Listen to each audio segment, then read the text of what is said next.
So this is 5 things I wish I knew my first year at my local Chamber of Commerce. The first is that Chambers of Commerce are nonprofit membership organizations. That's not the tip. Stay with me. The thing I didn't realize or know is that the membership part of our income is not actually a sustainable stream of income for Chambers of Commerce. Like, to me, it makes no sense. We're literally membership organizations. It's what we are, but we cannot sustain ourselves solely on memberships.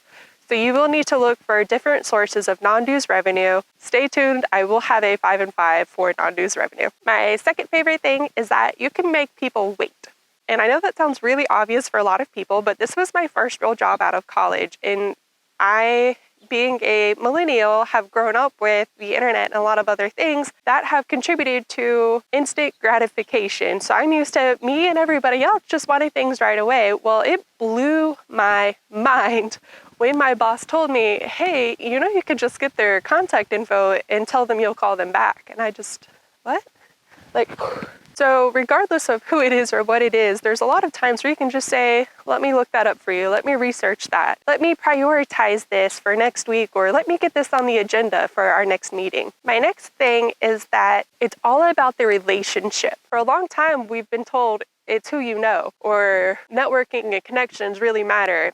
And I fought this for a really long time, which is, I know, ironic, but it is actually so true. But I will at least say, if you have that similar mindset that I used to have, it's actually not as bad as I originally thought. It can be about who you know, but it's also the impression you're making on them and about building connections and relationships.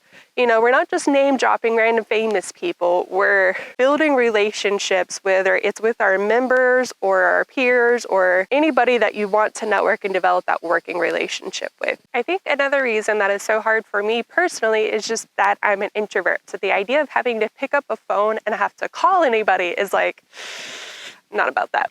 But it doesn't have to be, or it can be, but not as often as I think. So again, bringing back to the Chamber of Commerce example, you can always have another staff member or a volunteer make phone calls for you, but it's also other things that you do. It's just remembering the next time you see them, ask about their kid, or, I heard they took their dog to the vet, see if the dog's okay. If you gave them some advice or made a recommendation, just following up and say, hey, how did that work out for you? Because it shows that you're thinking of them. And then again, from the digital aspect, because again, millennial, is that for me, it might be an email and I might see a tutorial or something that's just happening in the industry. And I might email just a handful of members that, hey, this made me think of you, or I just thought you might find this interesting. Again, you're showing that you're thinking of them. I'm talking to them or reaching out without asking for money and just trying to be helpful. That's all that building that relationship is.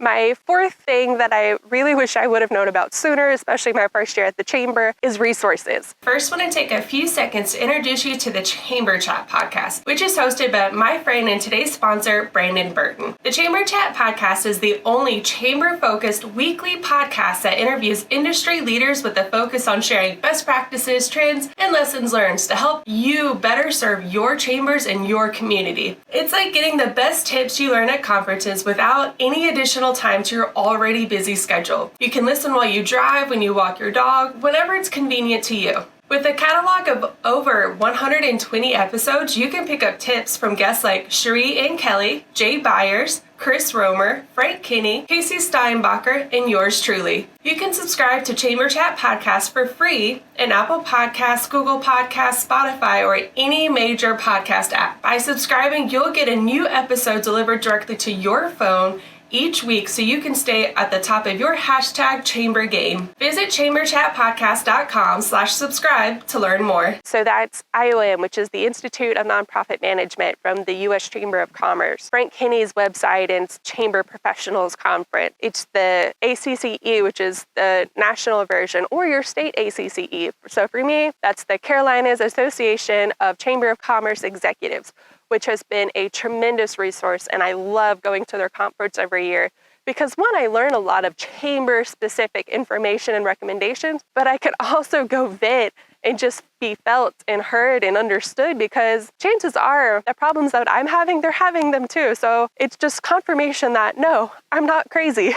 And the fifth one, in case you need to hear it, is that you can do it. You're not alone. So go check out those resources. Check out the Chamber Post Facebook group. We're all just making up this whole thing as we go along in life and the chamber and everything we do. We're all just doing our best. If you ever get a little bit of, it's called imposter syndrome, and you're like, okay, I shouldn't be the one doing this, or I don't know how to do it, that's okay. That's how we all feel. We just don't say it out loud sometimes. That's what other people, that's what YouTube, that's what Google is for, to help you out so you can make the best informed decision, and then you'll just get better as you go along and as you try. One of my favorite quotes, which is inspiring to me, maybe not so much to you, but is that you can't get better if you don't get started. And so I hope some of those help you along your journey with your Chamber of Commerce.